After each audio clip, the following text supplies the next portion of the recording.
네, 정치권의 허심탄회한 속내를 들여다보는 시간입니다. 각설하고 시즌2. 자, 장성철 공론센터 소장, 현근택 변호사 함께하겠습니다. 두 분 어서 오세요. 네, 안녕하세요. 네, 안녕하세요. 자, 이게 여쭤볼 게 참 많은데 우선 속보가 나와서 두 분께 여쭤볼게요. 자, 김건희 여사가 운영한 전시기획사 코바나 컨텐츠의 대기업 협찬 의혹, 대선 때 많이 얘기가 있었습니다. 네. 여러 기업들이 있었는데 이 피고발인들을 증거 불충분으로 인한 무혐의로 처분을 내렸다. 이 김 여사를 포함해서 말이죠. 자, 두 분은 어떻게 보셨는지 현 변호사님은요. 네, 이게 아시겠지만 대선 때 논란이 됐었고요. 네네. 대선 때 직전에도 아마 이제 무혐의 처분을 했는데 이게 이제 부당청탁 금지법이 공소시효가 5년입니다. 네네. 그러다 보니까 당시 2016년 건에 대해서 16년부터 17년 3월까지 건에 대해서는 공소시효 만료 직전에 이제 혐의 없음 처분을 했는데 네. 당시에 가장 큰 이유가 됐던 거는 이 16년부터 17년까지는 사실은 윤석열 현 대통령이 그때는 박근혜 특검에 이제 파견된 상황이었어요. 네. 그러다 보니까 직접적인 뭐 영향을 미칠 상황이 아니었다 했는데 이제 지금 한 건 이제 18년 건과 19년 건이거든요. 네, 근데 네. 공소시효가 이제 안에 들어와 있는데 18년, 19년에는 중앙지검, 그다음에 검찰총장에 네. 있었죠. 조금 다르죠, 위치가. 예. 그러다 보니까 기업들이 일종의 이제 보험 형식으로 협찬한 거 아니냐. 이제 이 의혹이 있었는데 아직 그거에 대한 해명. 그러니까 중앙지검장이라든지 검찰총장의 직과 뭐 관계가 없다. 왜 없는지 이거는 이제 밝히지 못했는데 핵심적인 건 이런 거예요. 당시에 이제 협찬한 기업들이 되게 많았잖아요. 네네. 많았는데 그 기업들이 그 당시에 검찰에서 수사 중인 내용이 있었느냐. 이게 가장 핵심이거든요. 네네네. 근데 그거는 아직 구체적으로 지금 뭐 언론에 나오는 건 없는 것 같습니다. 그래서 현재 무혐의가 나왔는데 뭐 증거 불충분으로 인한 네. 그럼 이제 뭐 드러난 것들이 수사를 했는데 내용이 별게 없다. 그래서 이제 이렇게 처리가 됐습니다. 장 소장님은 어떻게 보셨어요? 뭐 예정된 수순이죠. 예정된 수순이다. 네, 대통령 부인인데 과거에 이제 대선 과정 중에서 저도 이거 막 옹호하고 그랬거든요. 네네네네. 이게 문제가 있었으면 뭐 이거 벌써 문재인 정권 검찰하에서 뭐 가만히 있었겠냐 막 이런 식으로 저도 방어하고 네네. 했었거든요. 근데 이제 공정하냐 형평성이 있느냐 이런 지적은 계속 받을 것 같아요. 예. 이재명 당대표에 대해서는 정말 뭐 탈탈 털잖아요. 그런데 지금 김건희 여사 건과 관련해서는 대통령 부인이니까 그냥 좀 조사하다가 그냥 덮는 거 아니냐? 진술이 별로 안 나오고 이러니 이거 덮고 무혐의 준 거 아니야? 라고 이제 야당에서는 비판할 거 아니에요. 네네네. 그 비판에 대해서 조사는 했대요? 그 했대라고 하잖아요. 대기업들하고. 아니 말고 네네네. 가장 중요한 사람을 김건희 여사를 소환해서 물어봤어요. 아니 그 대기업 관계자들이나 아니면 코바나 콘텐츠 관계자들이 아유 김건희 여사한테 뭐 보고했어요. 아니면은 뭐 지시를 받았어요. 그런 진술이 나와야 이거를 김건희 여사까지 조사를 하지. 그냥 무작정 조사할 수는 없잖아요. 그 무슨 말이에요? 그래도 조사는 하긴 해요. 무슨 말인지 저도 잘 모르겠어요. 그래서 이건 비판은 받을 것 같아요. 그러니까 시점도 안 좋고 이재명 당대표에 대해서는 막 국회 체포동의안도 내고 하는 상황에서 김건희 여사 특검해야 된다 막 이러고 있는 상황에서 무혐의 처분 나온 거는 야당에서 얘기하는 조사의 형평성 공정성과 관련해서는 상당히 좀 문제제가 있을 것 같은데 검찰이 아니라니 뭐 아닌가 보죠. 알겠습니다. 김건희 특검에 이것도 포함시키면 되겠네요. 아, 요것도 포함시켜야 된다. 코바나 컨텐츠 기획 전시에 이제 협찬한 대기업 뭐 또 대가성이 있느냐 없느냐. 대가성이 있어버리면 이제 뇌물이 되는 그럼 거죠. 뇌물이 되는 거고. 참고로 한동훈 법무부 장관은 김건희 여사 관련된 여러 가지 혐의에 대해서는 공정하고 투명하게 검찰에서 조사하고 있다라고 알고 있다라고 얘기를 했어요. 야, 오늘 빨간 넥타이 메고 오더니 갑자기 그러니까 눈썰미가 그쪽, 있는 청취자분 최지영님께서 두 분 넥타이가 빨간색 파란색이네요. 그러니까요. 맞추신 건가요? 아니 저는 이거를 가끔 했어요. 했는데 네네. 우리 장 소장님 빨간 넥타이 한 거를 저는 본 적이 없거든요. 최근에 갑자기 자, 얘기하시죠. 좀, 어떤 바뀐 것 같아 뭔가. 민주당 쪽 분을 만났더니 아니 이거 수박에 즙을 내가지고 어제 염색한 넥타이를 메고 온 거 아니냐 그렇게 또 얘기를 하시더라고요. 수박에 즙을 내서 염색한 넥타이 아니냐. 네, 그래서 수박 색깔. 어쨌든 빨간 넥타이 눈에 확 띄어요. 과일 얘기는 왜 그렇게 많이 나오는지 그 얘기도 이제 좀 이따 나올 것 같습니다. 자, 근데 이제 어제 3.1절이었으니까 말이죠. 현 변호사님. 네. 자, 본격적인 키워드로 들어가기 전에 자, 이제 오늘도 전해드리고 어제도 이제 보도를 많이 봤는데 세종시 한 아파트에 일장기가 걸려서 항의가 빗발쳤다. 그런데 왜 일장기 걸었느냐 그랬더니 이 윤석열 대통령의 3.1절 기념사를 듣고 그리고 이제 일장기를 걸었다는 거잖아요. 그러니까 일본과 이제 파트너다. 이런 메시지였잖아요. 네네. 어떻게 보셨어요? 그분이 워딩이 정확히 이거죠. 일본이 협력 관계에 있다라는 점을 밝혔기 때문에 윤석열 대통령이 네네네. 그 부분에 대해서 옹호의 입장을 표시하는 표식으로 봐줬으면 좋겠다. 네네네. 한마디로 얘기하면 윤석열 대통령이 일본과 잘 지내야 된다. 이 얘기를 했기 때문에 그거에 대한 옹호 입장으로 한 거다라고 말씀하셨잖아요. 예. 물론 뭐 그게 맞는지 모르겠어요. 그럼 이걸 사전에 알고 뭐 일정기를 미리 준비한 건지 가까운 사이인지 모르겠지만 어쨌든 그런 의미였다 그러면 이게 논란이 간단치 않은 거죠. 그렇지 않아도 윤석열 대통령의 3.1절 메시지가 그러니까 뭐 미래로 가자는 건 다 좋아요. 좋은데 어쨌든 과거에 대한 반성, 사과, 그다음에 예를 들어서 뭐 처벌까지는 이제 시간이 지났다 그래도 어쨌든 뭐 배상, 보상 이런 문제가 남아 있는데 통상 다 얘기해 왔고 근데 그런 거 전혀 없이 그냥 우리 잘 지내고 앞으로 잘 내봅시다 라고만 하면 우리 글로리에서도 많이 봤잖아요. 학교 폭력 같은 데서. 더 글로리. 네. 그러니까 마치 이 윤석열 대통령의 3.1절 기념사를 보면 피해자를 탓하는. 그러니까 우리가 힘이 약해서 지배를 당했다는 거잖아요. 학교 폭력이나 이런 데 때도 그렇게 얘기하는 분도 있어요. 네가 행실이 바르지 못해서, 네가 친구 관계를 잘 못 사게 해서, 네가 뭐 좀 소극적이어서 그래서 그런 거다라는 것과 거의 비슷한 거예요. 피해자를 탓하는. 우리가 어떤 이제 사건이 벌어졌을 때 가장 안 좋은 게 이거예요. 피해자를 탓하는. 그런 인식이 제가 보기에 이번에 딱 드러났는데 그 부분에 대해서 옹호한다면서 일장기를 걸었다. 이 두 가지 포인트가 제가 보기에는 많은 국민들이 보기에는 이게 지금 이상한 방향으로 가고 있다라고 볼 것 같아요. 학폭 사건은 따로 있는데 지금 드라마 얘기를 언급하시니까 저는 그 피해자 학생이 담임 선생님한테 얘기하잖아요. 그랬는데 이제 담임 선생님이 막 때려요, 피해자를. 넌 잘못한 거 없어? 네가 내 인생 망치려고 그래? 그러면서 너무 이제 막 공분하는 그런 장면인데.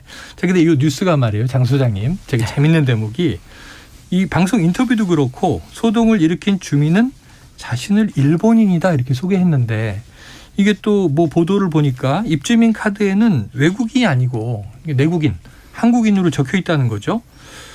어떻게 보세요? 이게 어떻게 재밌어요. 정말 대한민국 국민으로서 최선의 상식적이지 않은 인식과 행동을 하고 있는 한 또라이 같은 사람의 행동에 대해서 이렇게 평가할 가치가 있을까라는 그런 생각까지 듭니다. 평가할 가치가 일본인이라고 한 거는 그냥 상황을 좀 피해가고 싶어 하는 의도가 있어 보입니다.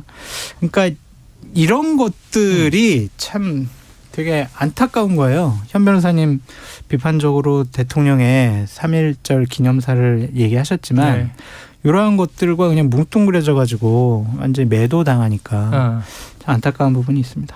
그래요. 안타까운. 사실 우리가 3.1절에서 일장기를 본 적은 규탄할 때나 예를 들어서 일장기를 막 불태우거나 찢거나 뭐 이런 걸로 본 적 있지 이렇게 개항한 걸 본 적은 없어요. 근데 유의미심 있게 본 게 보수단체 집회에서도 보니까 이 일장기가 등장했다라는 진짜? 걸 봤거든요. 어제요? 뭐 어제인지 모르겠는데 사실 그러면 설마. 그러니까 사실은 이게 약간 그동안 어쨌든 금기시 되었단 말이에요. 더구나 3.1절에 한다는 걸 상상을 못 했잖아요. 근데 그래도 대통령이 어떤 이런 메시지를 저는 계속 좋았다. 왜냐하면 이제 배상 문제에 있어서도 어찌 보면 그냥 뭐 우리가 그냥 알아서 돈 주고 말자. 약간 이제 돈 문제로 당신 어차피 돈 받으려는 거니까 그냥 누가 주는 게 뭔 상관이야. 우리가 주면 되지. 뭐 이렇게 몰아가고 있잖아요. 그리고 아니 대의변제 한다는 얘기는 상대방한테 구상권을 청구할 수 있어야 되는데 일본이 주겠어요? 어차피 안 주는데.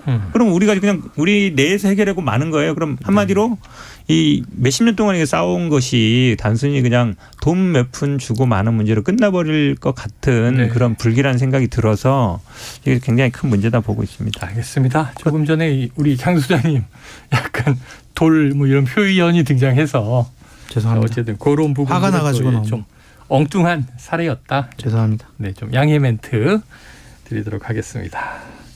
자, 그런데 그러면 이제 이 장 소장님 요 대목은 어떻게 보시는 거예요? 강제 동원 또 위안부 문제 민감한 현안 주로 그동안 계속 과거사라고 해서 3.1절이나 8.15면은 꼭 등장했던 이 한일 간의 문제가 있잖아요. 근데 해결된 건 아니잖아요. 명백하게.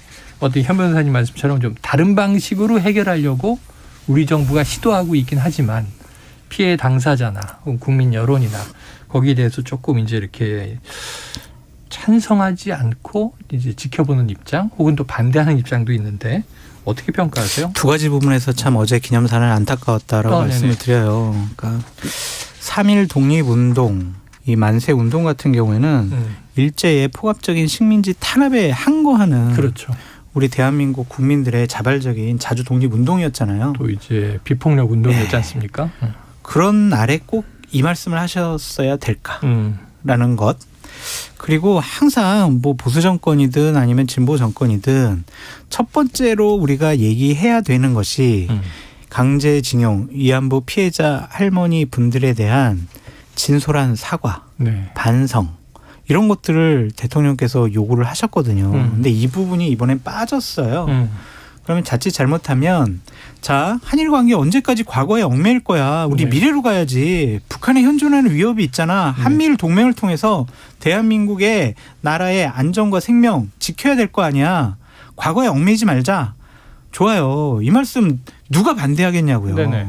근데 이제 일본의 태도가 과연 대한민국 국민들이 갖고 있는 과거에 당했던 그런 감정들을 씻어줄 만한 행동을 하고 있느냐라는 것에 대해서는 너무 안타깝고 윤석열 대통령과 이 외교부에 커다란 숙제가 있는 것 같아요. 그러니까 예를 들면 자 우리 과거 잊고 우리 그냥 미래로 나가자 그렇게 네. 우리 얘기했어요. 그럼 일본이 화답을 해야 되잖아요. 그렇죠. 근데 일본이 강제징용 배상 사과 안 해. 위안부 피해자 할머니 옛날에 다 했잖아. 그 독도는 우리 땅이야. 이래도 그러면은 우리 미래로 갈 수 있어요? 네네. 이거는 아닌 것 같아요. 그래서 정말 대통령의 어제 말씀이 진정성 있게 국민들에게 다가오려면 일본이 다시는 그러한 말을 하지 않도록 외교적인 노력을 기울이거나 아니면 대통령께서 기시다와 정상회담 때 이런 부분을 확실하게 약속을 짚거나. 받아야 한다. 고노다마를 통해서 우리는 사과를 받고 여러 가지 마음의 위로를 받았잖아요. 근데 아베가 사과 안 해, 배상 안 해. 네네네. 이래가지고 다시 한일 관계가 나빠진 거 아니겠어요? 다시 돌려버렸죠. 그 우리 탓은 아니잖아요. 일본 탓이잖아요. 또 내년에 쟤네들 또 막 타케시 만날 네, 독도는 일본 땅 이러면은 우리 그때도 똑같은 말 할 거예요. 미래로 가자고. 이거는요 약자의 비겁한 뒷걸음질이라고 볼 수밖에 없어요. 그래요. 그래서 현근택 변호사님이나 아니면 야당에서 얘기하는 것도 귀담아 들어야 한다라고 말씀드려요. 자, 대통령실 관계자가 이렇게 이야기한 보도가 있습니다. 초안에서, 그러니까 기념사 초안에서 윤 대통령이 직접 빨간 펜을 잡고 수정해서 분량이 줄었다. 윤 대통령이 3.1절에 맞는 분산되지 않은 분명한 메시지를 내길 원했다. 이렇게 이제 돼 있어요. 저는 그게 더 문제라고 봐요. 네네. 근데 김영준 기념사가 굉장히 짧았잖아요. 네. 아니 저는 네네. 뭐 짧은 먼저 거는 말씀하세요. 문제는 없다고 봐요. 아, 왜냐하면 짧아서 기념사 문제는 너무 아니다? 긴 게 오히려 뭐 문제가 많이 되는데 네. 근데 저는 본인이 직접 빨간 펜으로 했다는 내용에서 더 이제 의미가 있다고 보는데 왜 그러냐면 이게 아시겠지만 이 3.1절 뭐 기념식 사나 8.15 기념식은 굉장히 중요하기 때문에 네. 모든 부처의 의견을 다 듣거든요. 네네네. 대통령실에서 또 외교안보수석이나 이런 분들이 또 정리를 할 거 아닙니까? 최종적으로 연설 기획관이 네, 하고 정리하고. 그다음에 대통령이 정리할 텐데 그러면 당연히 과거의 대통령들 연설문도 당연히 참고했을 거란 말이에요. 네네네. 근데 이명박 대통령이나 박근혜 전 대통령 같은 경우에도 다 이명박 대통령도 위안부 문제 빨리 해결해야 된다. 이번 80 넘었다. 이거 해결 안 하고 우리가 어떻게 한일 관계 해결할 수 있느냐. 일본 정부에 촉구한다 이런 얘기 했고 박근혜 전 대통령도 난 이 워딩이 가장 이제 눈에 들어오던데 가해자 피해자라는 역사적 입장은 천년의 역사가 흘러도 변할 수 없다. 우리가 동반자가 되기 위해서는 역사를 지키셔야 된다. 이런 얘기를 했단 말이죠. 박근혜 전 대통령 그렇죠. 기념사입니다. 네. 그렇죠. 이런 것들 다 봤을 거 아니에요. 그러면 그런 것들을 보고 나서 작성했는데 사실은 이런 문제는 얘기도 안 하고 지금 얘기처럼 본인이 직접 빨간 펜 했다는 얘기는 본인의 의사가 직접 투영됐다는 얘기잖아요. 네네네. 그러면 이 일본을 바라보는 이제 본인에 대한 인식, 그러니까 윤석열 대통령 인식이 적나라하게 드러났다. 라고 보고 이거는 제가 보기에는 보수 진보의 문제가 아니에요. 일본에 대한 문제 특히 과거사에 대한 문제는 제가 말씀드렸잖아요. 이명박 박근혜 정부 때에도 네. 이 부분은 분명히 지적했었단 말이죠. 위안부 문제 해결해야 된다. 그다음에 어쨌든 책임지는 자세를 보여라라고 얘기했었는데 그런 얘기 하나도 없어요. 그러니까 네. 과연 윤석열 대통령이 보수 정부를 떠나서 제가 보기에 완전히 이제 친일 정부 아니냐. 지금까지는 이제 봐오지 못한 그런 이제 인식이라고 보고 있습니다. 그러니까 일본과 미래의 협력적 파트너 관계로 더욱더 발전시키자. 그거는 맞는 말이죠. 네네네. 그거에 대해서 틀렸다고 지적할 사람이 누가 있냐고요. 하지만 당연히 우리의 입장을 강하게 밝혔어야 되는데 그 부분이 없는 게 상당히 아쉽다라고 말씀을 드려요. 네. 3.1 독립운동의 기념사 같은 경우에는 그냥 일본에만 주는 메시지가 아니잖아요. 네. 우리 국민들에게도 그렇죠. 메시지를 주는 거잖아요. 피해자가 있고. 네. 근데 그러한 분들의 마음을 좀 조금은 덜 헤아리신 거 아니냐라는 네. 좀 생각이 들고 저는 기본적으로 대통령께서 인식을 좀 넓게 심각하게 하셨으면 좋겠어요. 한미일 동맹이라는 전략적인 관계에 대해서 우리가 생각하는 한미일 동맹과 일본이 생각하는 한미일 동맹은 다를 거예요. 다르다. 우리는 우리는 한미일 동맹 군사협력을 통해서 중국과 북한의 핵 문제를 좀 견제하고 해결하고 싶어 하는데 네. 일본은 그거를 넘어서서 동북아 패권주의라든지 군국주의라든지 평화헌법이라는 걸 고쳐서 전쟁할 수 있는 나라로 바꾸겠다라는 의지까지 이러한 한미일 동맹에서 발현시키고 싶어 할 거란 말이에요. 이런 상황에서 우리가 일방적으로 그래 우린 과거 잊었으니까 같이 그냥 잘해보자. 네. 이거는 아닌 것 같아요. 왜냐? 알겠습니다. 외교는 실리지만 네. 일본과의 외교에는 명분과 감정이 들어가 있는 겁니다. 그 감정을 잘 헤아려 주셔야 돼요. 그러니까 아까도 말씀드렸지만 결국은 우리가 국권을 상실한 게 세계사의 변화를 대체하지 못했기 때문이다. 이 부분이 사실은 어찌 보면 딱 제국주의적인 시각이에요. 네네. 제국주의자들이나 힘이 있는 사람들이 당신이 힘이 약하니까 우리가 당연히 침략해서 당신 먹을 수 있는 거 아니야라는 네네네네. 생각을 한단 말이죠. 그러니까 가해자의 시각이에요. 그러니까 일본에서는 이런 정도 시각을 갖고 있어요. 당시에 조선이 뭐 발전도 안 됐고 그러니까 우리가 발전하는 걸 가지고 당신들한테 발전을 시켜줬어. 그런 인식을 갖고 있잖아요. 그러니까 오히려 뭐 철도도 놔주고 뭐 도로도 놔줬다 이렇게 생각하고 있단 말이죠. 오히려 발전을 시켜줬다고 있기 때문에 어떻게 이런 사고를 할 수 있는지 참 이해가 안 가요. 그러니까 물론 검찰이 있었고 힘 있는 위치에 있었기 때문에 항상 이제 강자의 시각을 가진 자의 아니면 힘 있는 사람의 시각을 갖고 있는 것 같은데 일본과 우리나라 관계를 이렇게 봐버리면 네네. 사실은 지금도 마찬가지예요. 그래 모든 걸 이제 힘 있는 사람이 어찌 보면 강한 나라가 약한 나라를 그냥 네. 합병시키고 칭찬해도. 러시아도 지금 마찬가지예요. 러시아가 우크라이나 그냥 침략해서 하는 것도 러시아도 아이고 옛날 우리 땅이고 우리가 힘 있고 당신도 힘 없으니까 땅 내놔 이거잖아요. 그러면 전형적으로 어쨌든 그런 이제 강자의 시각이고 침략자의 시각인데 이런 인식을 3.1절에 한다는 게 참 저는 뭐 도저히 이해가 안 갑니다. 네. 하여간 큰 숙제가 지금 막다들여졌어요. 그러니까 일본에서 만약 우리 국민의 감정과 다른 조치를 취하면은 이거 걷잡을 수 없을 것 같아요.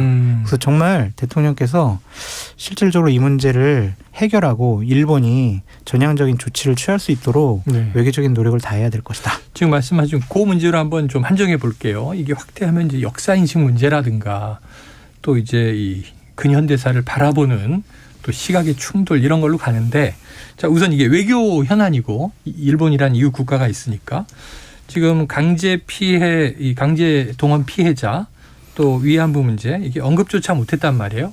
그게 이제 조금 고충은 있다. 협상과 정상회담 때문이다. 그럼 이제 협상이나 정상회담을 하기 위한 과정에서 말을 좀 아꼈다 줄였다면 협상을 했을 때 뭔가 말씀하신 대로 우리 국민이 납득하는 맞아요. 조치를 또 얻어내야 되잖아요. 잘 안 되면 어떡합니까? 안 되면 이제 큰일 나는 거죠. 네. 이제 대통령이 굴욕외교 했다라고 양보를 했는데 볼 수밖에 없고 지금 뭐 일본과의 실무적인 회담에서 그냥 한국 어떤 뭐 단체 그냥 기업에서 걷어가지고 그냥 보상해주고 우리가 참여하는 거는 나중에 합시다. 이런 식으로 넘어가면요. 네네. 이거는 정말 안 좋은 최악의 결과를 나타낼 것이다라고 보여집니다. 그래요. 저는 일본이 이렇게 생각할 것 같아요. 아이 거봐라 우리가 버티니까 한국이 별 수 없이 숙이고 들어오네. 저는 더 세게 나올 수 있다. 오히려 완전히 굴욕적인 협상을 요구할 수 있다고 봐요. 네네. 왜냐하면 협상이라는 건 아시겠지만 서로의 어떤 상대방의 입장이나 이런 걸 정확히 드러내지 않은 상태에서 국내 여론이나 이런 걸 핑계로 일본 항상 그러거든요. 우리 선거해야 되고 이러니까 안 된다 그러는데 우리도 예전에 대통령들 보면 국내에서 이거 도저히 못 받아들인다 이런 얘기를 해야 되는데 우리 대통령이 먼저 아이고 뭐 그런 거 소용없다. 필요 없다고 해버리면 협상 나가는 이 실무자들이나 외교부 장관 이런 분들도 할 말이 없어요. 대통령이 그렇게 했다는데 왜 당신이 딴 얘기해? 이렇게 나올 거거든요. 그러면 제가 보기에 일본 측에서는 이게 너무 눈에 보이잖아요. 이제 일본은 이제 한국은 완전히 적극 들어왔다. 자기들끼리 알아서 돈 주고 말겠구나. 우리는 조금 더 버티면 되겠다. 이 생각할 거예요. 그래서 저는 대통령께서 빨간 펜으로 그어가지고 5분 30초로 줄였다라고 하는 거 그거 뭐 잘못됐다고 생각하지 않아요. 근데 하지만 참모들 같은 경우에는 과거사 문제를 대통령께서 언급하지 마 그러더라도 이거는 꼭 언급해야 합니다. 네네네. 일본과의 관계도 있고요. 국민적인 메시지도 있어요. 그래서 이 부분은 간략하게라도 좀 언급을 하셔야 합니다. 라고는 내부적인 시스템이 잘 동원됐어야 네네. 하는데 그러지 못한 것 같아서 대통령이 그 얘기하면 잘리겠죠. 잘려요. 네. 대통령이 결정하면 그냥 그대로 네 알겠습니다 하고 따라하는 거는 네. 정말 위험한 참모들의 행태가 자, 아니냐. 이거 아직 모르겠습니다. 과연 그런 제언을 한 참모가 대통령의 주변 측근에 있었는지 아니면 대통령이 빨간펜으로 이렇게 정리해서 이게 심플하게 갑시다 그랬더니 어우 좋습니다. 뭐 이렇게 또 일색이었는지 그건 아직은 우리가 알 수 없죠. 자, 다음 이슈로 넘어가 보도록 하겠습니다. 자, 이번엔 장성철 소장께서 꼽으신 키워드인데요. 이재명 체포동의안 후폭풍. 네. 이번 주에 이게 안 나올 리가 없죠. 그렇죠. 장 대표님은 이 지난 27일 월요일 이 표결 이후의 민주당 상황 어떻게 좀 보고 계세요? 색출론과 책임론의 부딪힘 그리고 갈등과 분열 악화 일로 이렇게 네. 보여집니다. 지금 친명계에서는요. 이거 비명계들이 자기네들이 공천권을 장악을 하거나 가지려고 상당히 지금 당 대표를 공격하는 거다. 네네네. 그러니까 우리 친명계 다 전당원 투표를 통해 가지고 이 대표에 대한 여러 가지 뭐 책임 이 부분을 한번 따져보자. 그렇게 지금 반응을 하고 있고 주도권 싸움이고 도전이다. 네. 그다음에 강성 비명계 같은 경우에는 이제는 당대표 사퇴해라. 당신이 있어가지고 공천하고 총선 치르는 게 이게 민주당 승리에 상당히 부정적인 효과만 끼칠 네네네. 거야. 그러니까 빨리 그만두는 게 나을 것 같아. 이러니까 개딸들, 개혁의 딸, 예. 강성 지지층들은 너희들 가만 안 둘 거야. 우리 수박 깨기 집회 열 거야. 아이고. 그래서 수박을 즙을 짜버릴 거야. 네. 이런 식으로 지금 의원들, 뭐 지지자들 다 갈등과 혼란에 휩싸여 있다라고 네. 말씀드려요. 자, 현 변호사님. 표결 네. 이후에 SNS에 이제 의견 남기신 게 회자가 됐어요. 너무 강하게 남겼어요. 표결 이후 언행을 보면 어떤 선택을 했는지 보인다. 좀 보이십니까? 잘 안 보여요.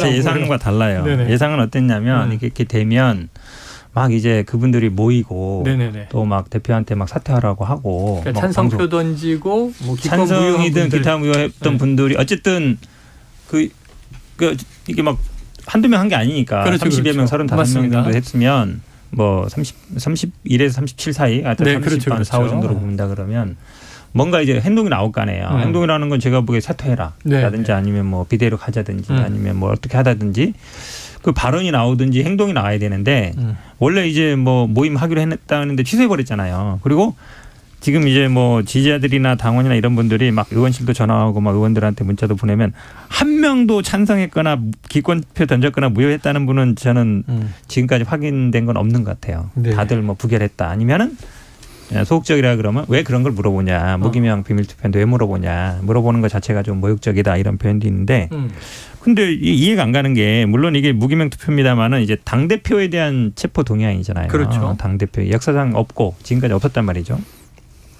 그럼 당연히 내가 만약에 표를 던졌으면 아니 나는 뭐 찬성했다 아니면 반대했다든지 아니 반대는 당연히 뭐겠지만 무효 뭐 기권했다든지 얘기 나와야 되는데 아무도 얘기하는 사람이 없어요. 그러니까 제가 예상한 거랑은 별개 약간 다른 방향으로 가니까 물어보면 다 부표를 던졌다 그럽니까? 네, 부표를 던졌거나 아니면 물어보지 말아라. 물어보지 말라. 그러면 이제 지지자들이나 이분들은 물어보지 말라는 분은 찬성표거나 찬성이거나 아닌 부표 무효표 아니 되겠구나. 그러니까 반대 아니구나 이렇게 생각할 수밖에 없는 상황 무기명 같아요. 비밀 투표인데 그걸 왜 물어보십니까? 네, 그러면 현물사님 제가 알려드릴게요. 투표 아니고 이재명 당대표가 소명 얘기를 했잖아요. 네네네.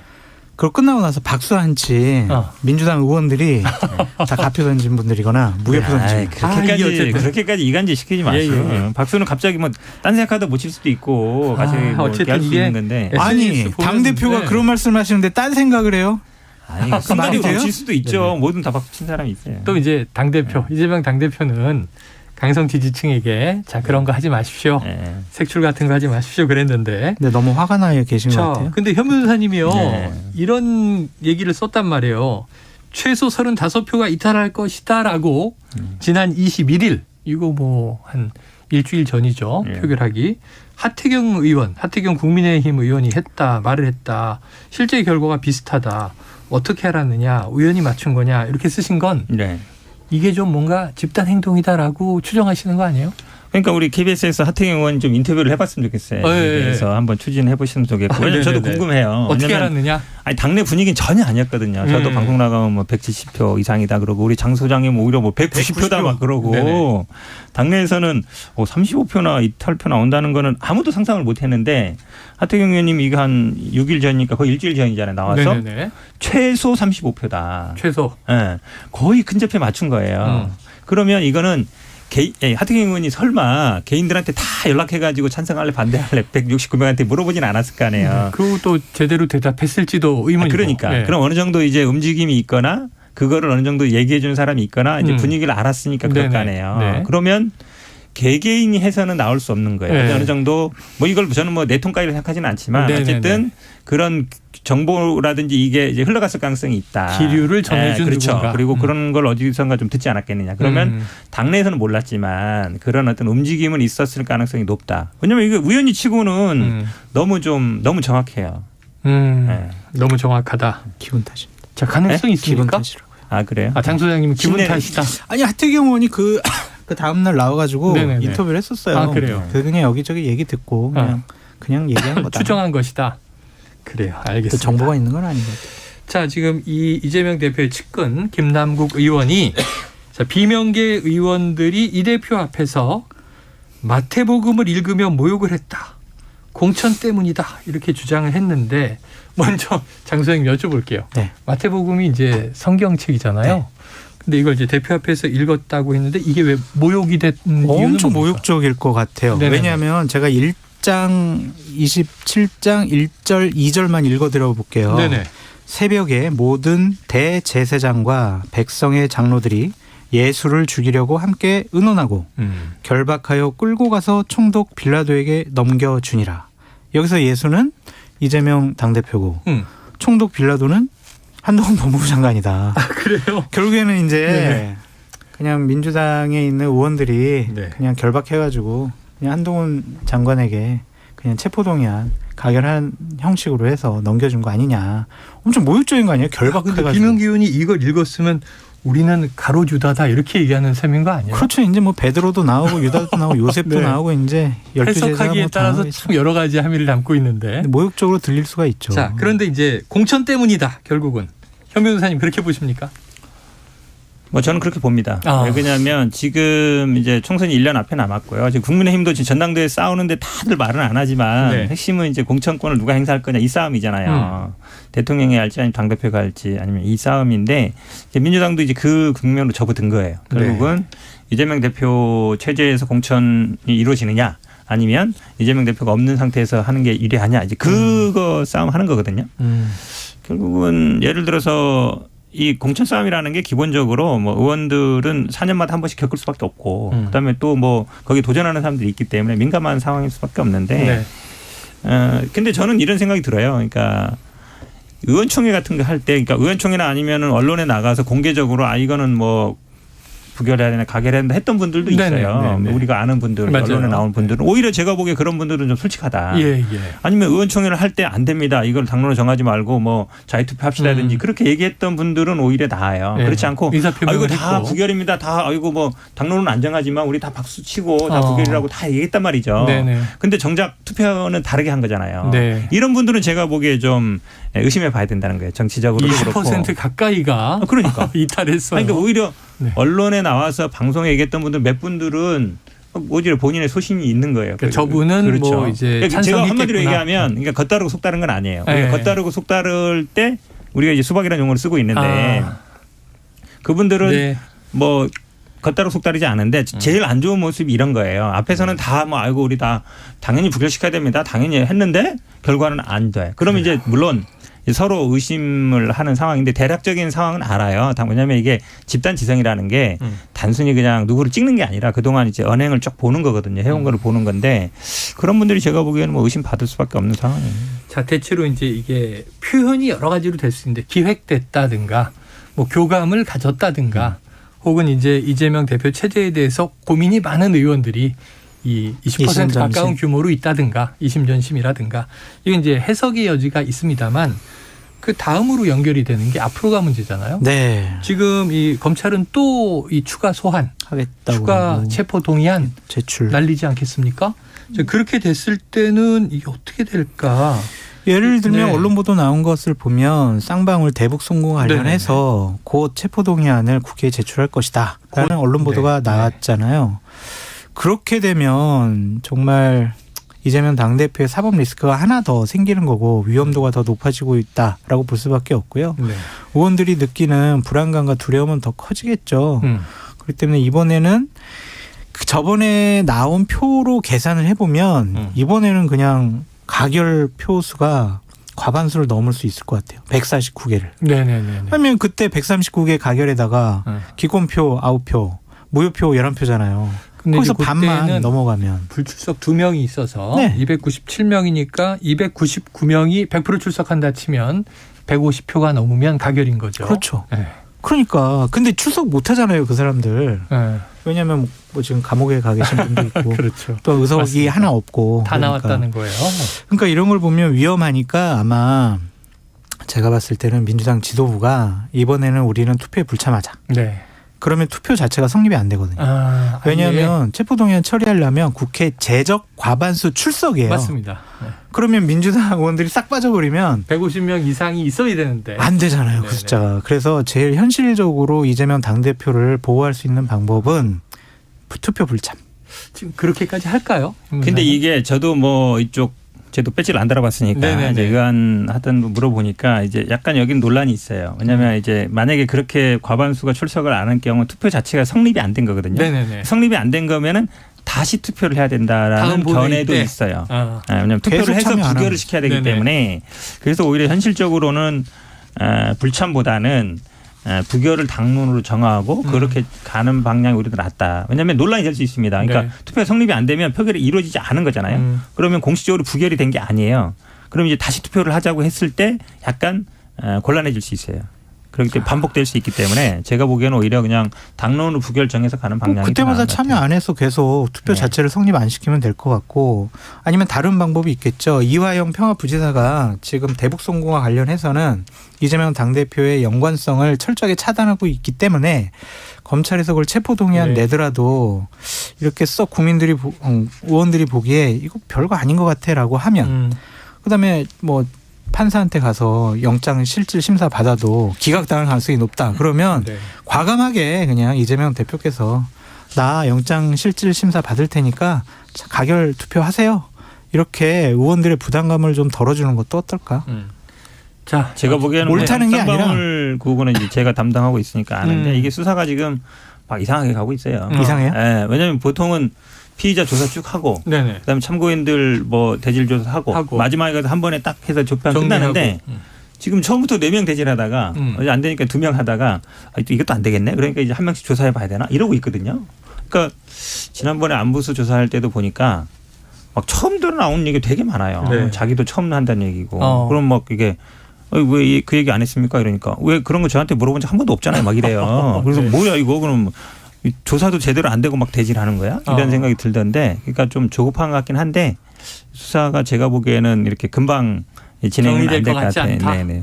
알겠습니다. 야, 이 장 소장님 나오신 김에 지금 전당대회 얘기 네. 궁금한 거 많이 여쭤보려고 했는데 시간이 없어서 시간?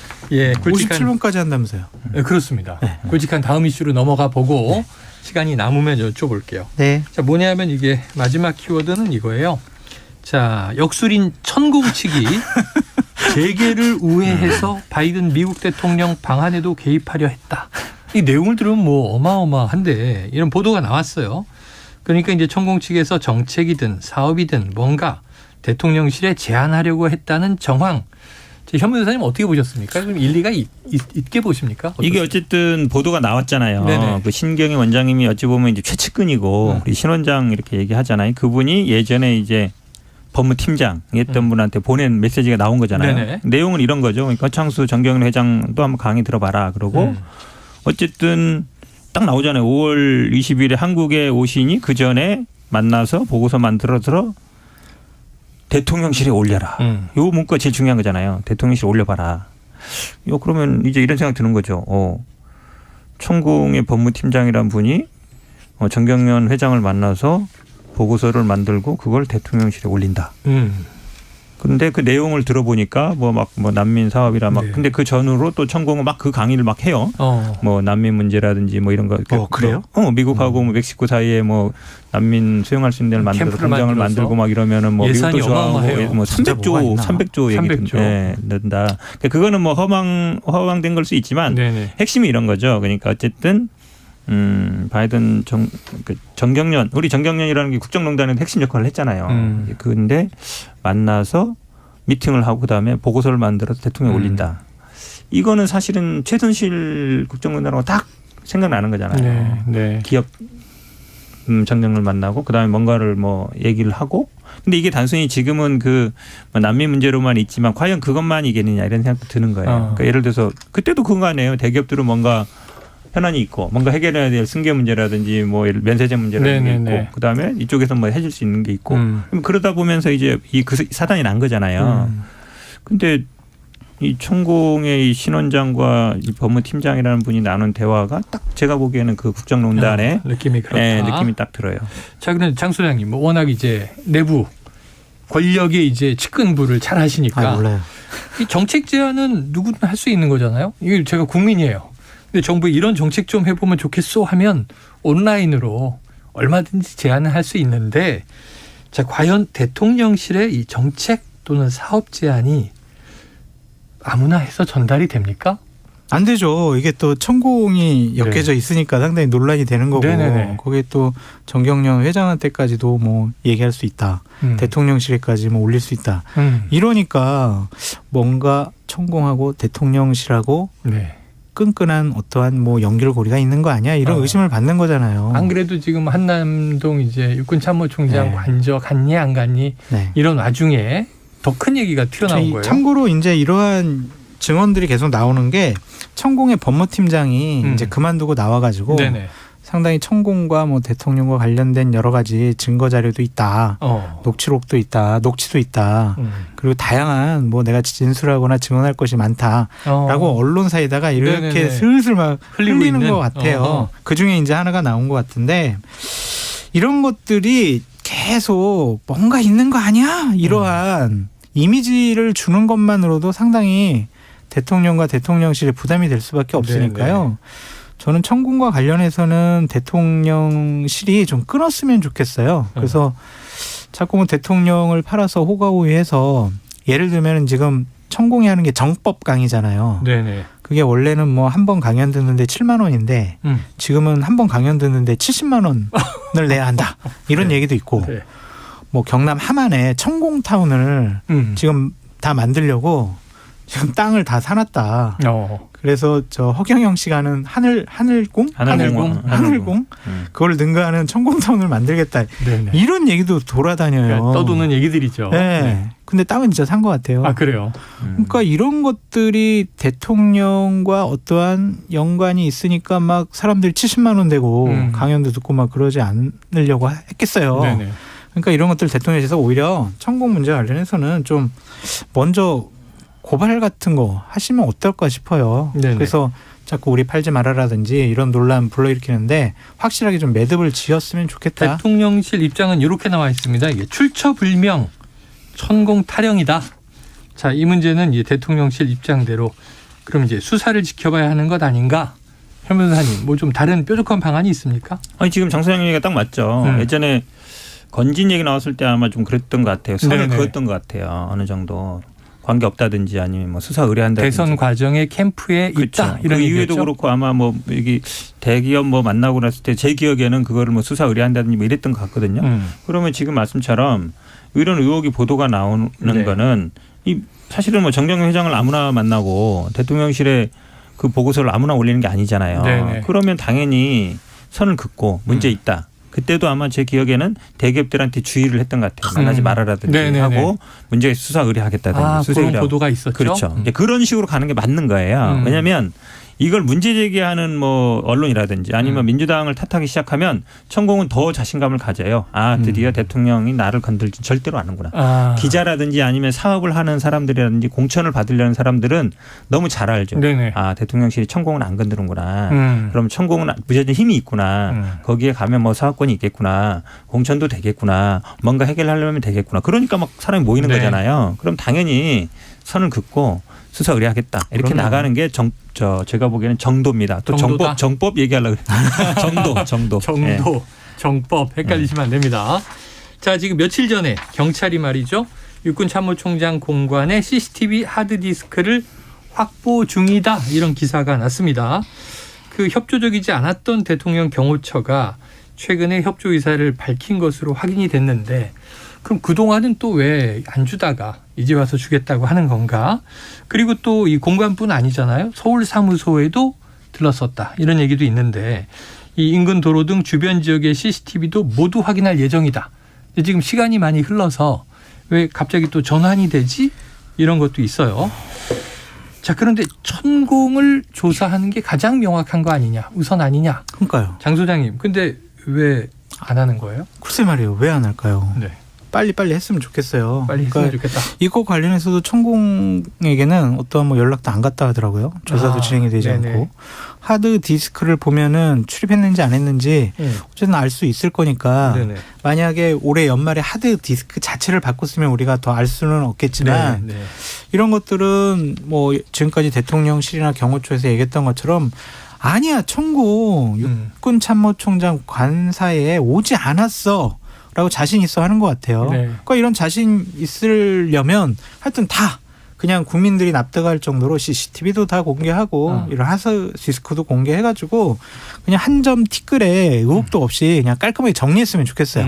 자꾸 이거에 질질 끌려가지 않았으면 좋겠다라고 말씀드립니다. 이게 의심을 살 수밖에 없는 상황이죠. 처음부터 만약에 말씀처럼 뭐 또 CCTV 다 공개하겠다. 문제 없다 했으면 모르겠는데 처음에는 뭐 없는데요. 뭐 기간이 지났는데 막 이러다가 지금 공개하겠다 이러면 있다. 아 이미 다 뭐 확인해 본 거 아니야. 왜냐하면 그 하루면 확인되잖아요. 아 그러니까 없구나. 그러니까 그러면 사실은 이제 수사의 그 진정성이라든지 공정성에 의문을 가질 수밖에 없어요. 네. 말씀처럼 제일 핵심이 누구예요?